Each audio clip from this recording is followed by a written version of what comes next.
Good evening and thanks very much for joining us. It's a good evening to our Indian viewers, but a good morning here from New York. It's a chilly, damp day outside. And as you can see, I have Fareed Zakaria with me. I'm going to try and attempt to understand this momentous result that the American electorate has put forward. But before that, let me just say this much. When Donald Trump takes office on January 20th, 2017, he will arguably present more unknowns than anyone who has occupied that chair. He has no previous experience in government. His relationship with the Republican Party is complicated. His stand on various policy issues is a little vague. And during the course of that entire campaign, he has often indicated that the rules of the game don't apply to him. Yet he is with this massive mandate. Fareed Zakaria is sitting next to me, the host of CNN's Fareed Zakaria GPS, and one of the most influential voices as far as foreign policy is concerned. Thanks so much for coming. Pleasure. Let's just start with the basics. How do we understand this result?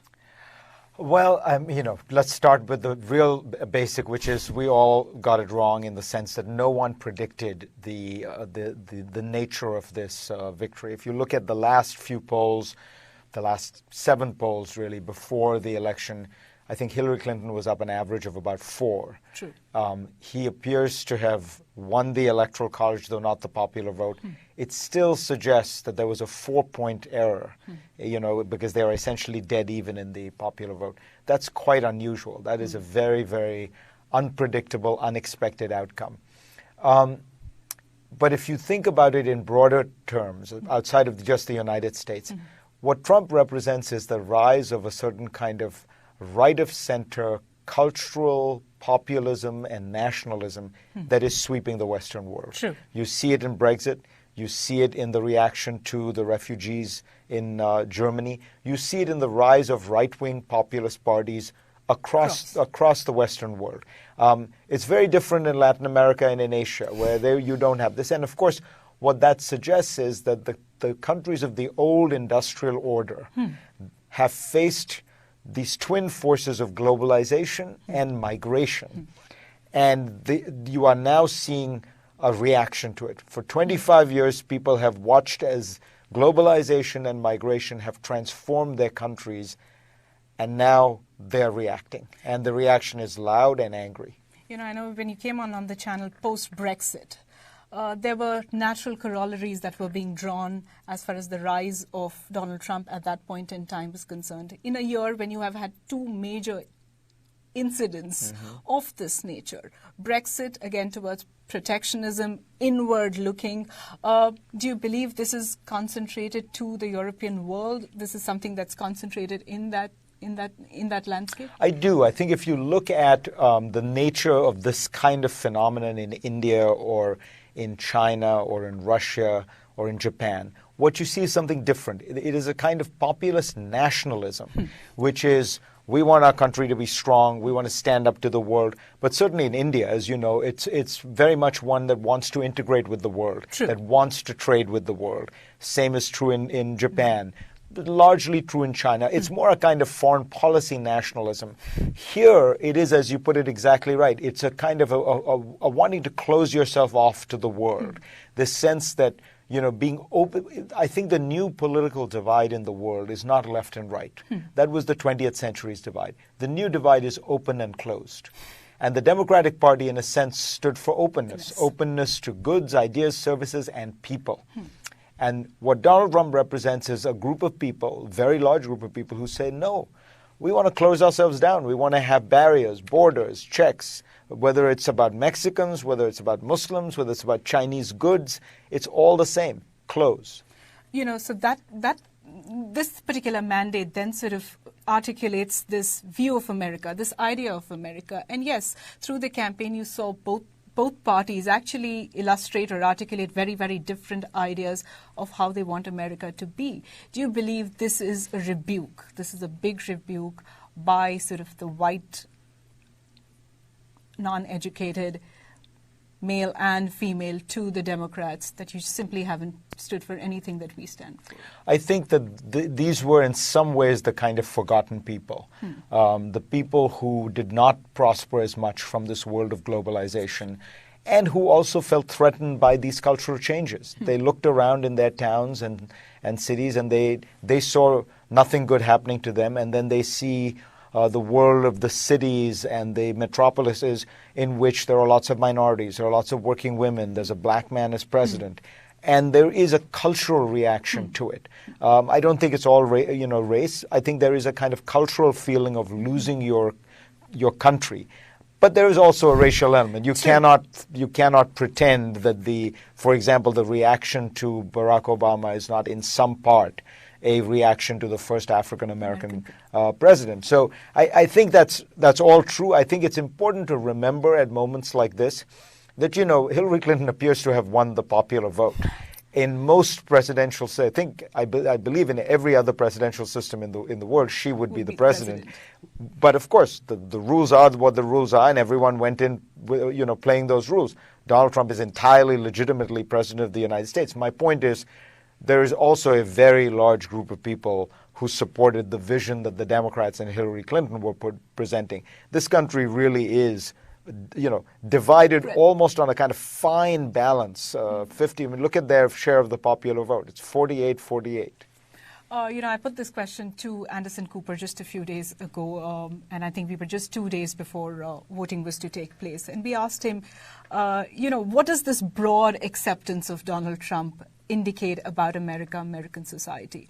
Now, this is no longer a broad acceptance. This is sort of an overwhelming acceptance, especially when there have been issues of racial rhetoric, acrimony. Has none of that stuck? Has none of that stuck with a large population? It doesn't seem to have stuck, and that part is still a puzzle to me, honestly, because some of it was so divisive and intemperate and also foolish. Some of it was, the way in which he has spoken about women publicly and privately, you'd think would be something that would offend most women. And of course, Hillary Clinton did win the female vote, but not by enough of a margin to overcome it. I think that the best way to think about it is that there is a despair and frustration in the country, and they said, look, we know he's not perfect, but he is giving voice to that despair. The worst way to think about it, which I think is also there is an element to it, we have become too much of a celebrity culture in which the fact that you are famous is mixed up with being famous for good reasons, for bad reasons. The difference between fame and notoriety has essentially evaporated, and Trump represents that. He apparently said once, it doesn't matter whether they're writing good things or bad things about you, as long as they're writing about you. It's a bit of all news is good news. Exactly. One of the first things after Hillary Clinton called him up and conceded was Donald Trump coming out and giving that victory speech. And he devoted the first couple of minutes or a minute or two talking about Hillary Clinton. He seemed conciliatory. He spoke about her and what a tough campaign she led. In some ways, that was a sort of the most classiest moment of his campaign, if I can call it. Can one hold him to that standard? I hope so, and I think you're exactly right. It was a very gracious acceptance speech. It was short. It was conciliatory. It was unifying. One has to hope, and one has to give him the benefit of the doubt. I don't know a lot of 69-year-old men who have been very rich and successful in their lives who dramatically change their personalities. But the office does change. Some presidents have come into the office and it has transformed them. There's been a sense of weight and responsibility that has gone along with it. But of course, we've never seen anything like this before. I mean, there's nobody who has had no elected office, no really managerial experience at politics, which is a different task. And I only say that to mean it's entirely unknown. It's entirely unknown. I just have two questions before we wrap it up, because we know we have to let you go. And this is sort of India related. I mean, the Clinton administration or Hillary Clinton is sort of known to India. I think the Indian dispensation knows the Republican establishment, but didn't know the Republican nominee and now the presidential-elect. His outreach in the run-up to this election really has been concentrated to a very small group of Indian Americans. They call themselves the Republican Hindu Coalition. He's addressed them at an event. His family members have often gone to similar events when it came to Diwali. Now, this is a group that's a fringe group. It's a small group. It's a vocal group. And it's sort of speaking to an Indian right. And often I think many people have written about it, that the American right feeding off the Indian right, although Indian Americans have been broadly democratic. I mean, how does one see his relationship with India going forward, considering he's given so much of his own brand image to this one group that isn't India? Well, as you know, and it's politically incorrect, I suppose, to point it out, what unifies them in that the Republican Hindu Coalition and Trump seems to be a fairly strong animus toward Muslims, and in that sense, there is some kind of shared rhetoric, if not a shared agenda, and that perhaps is why there has been this affinity. And in Trump's case, I think he was also looking for some minority group who would support him and who would be willing to be photographed with him. And there was great funding that came in from the coalition as well. So. I think that while Trump's foreign policy remains a mystery and in many areas will probably mark some kind of significant shift, at least if you believe his rhetoric, India is not. I think India can rest easy because the truth of the matter is American foreign policy on India has been fairly consistent really since the Bill Clinton's administration. Bill Clinton began the original outreach to India. George W. Bush continued it. Obama furthered it. I can't see Trump reversing that in any way because it doesn't fit in. He has a few pet peeves about foreign policy. India doesn't really intersect with any of them, except to the extent that he's quite anti-China, at least on economics and trade, and there he again might find in India a useful counterbalance. True. Though, of course, if he is highly protectionist, then it would be the single worst thing that could happen to India economically if you end up with a really significant rise in protectionism in the United States. Because it's not just the U.S. market. Remember, the United States is the leader of the world. If the United States turns inward and becomes protectionist, it will set off a wave of protectionism around the world. You're already seeing that happen. The G20, there's a study that shows the G20 has enacted, countries in the G20 have enacted 680 protectionist measures in the last few years.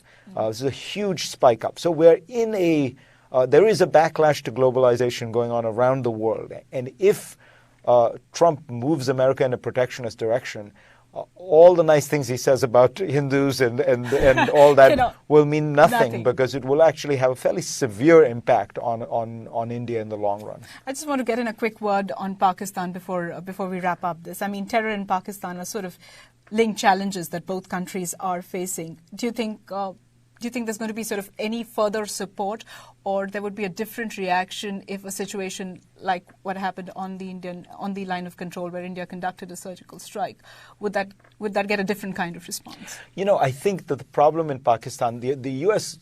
administrations, really certainly the Obama administration, and by the end of the Bush administration, I think this was also true. There is a real sense with Pakistan that you're damned if you do and you're damned if you don't. That is, if you try to isolate and punish them, they turn towards the jihadis. If you don't isolate and punish them, they turn to the jihad. There is something, that link between the Pakistani military and its furtive use of jihadis as a furtherance of Pakistani foreign policy is just now become part of the DNA of Pakistan. And no outside power has much influence. I mean, the United States has tried, as you know, isolating Pakistan and sanctioning it. It has tried showering with aid. It has tried conditional aid. And so, I mean, good luck to Mr. Trump if he thinks that there might be some new... It is in some ways, for the United States, one of the most difficult problems in foreign policy because you really don't have a clear path by just using the stick, and you have no clear path using carrots. Carrots as well. I'm absolutely at the end of the time allotted to me, but I just want to ask you, do you stand by the comment that you wrote in the op-ed on Trump about being a cancer to democracy? Well, look, there's no question that thing that what Trump has stood for large parts of his life and during the campaign has been a very demeaning and disrespectful attitude towards women, a disrespectful and nasty attitude towards various ethnic minorities, a kind of vengeful attitude towards his political opponents, and a disrespect for the rule of law. Those things are all matters of historical record. Now, he has the opportunity to be a different person, but absolutely, Donald Trump's record so far as a political figure has been one he should be ashamed of. Now, as president, I very much hope that he changes course. Fair enough. Fareed Zakaria, thank you very much. This has been enlightening, and I think large parts of the world are still trying to make sense of what America's decision really has been all about. Large parts of America are also trying to make sense of it. Fair enough. Thank you very much. And with that, I'm handing it back to India. News continues on CNN News 18.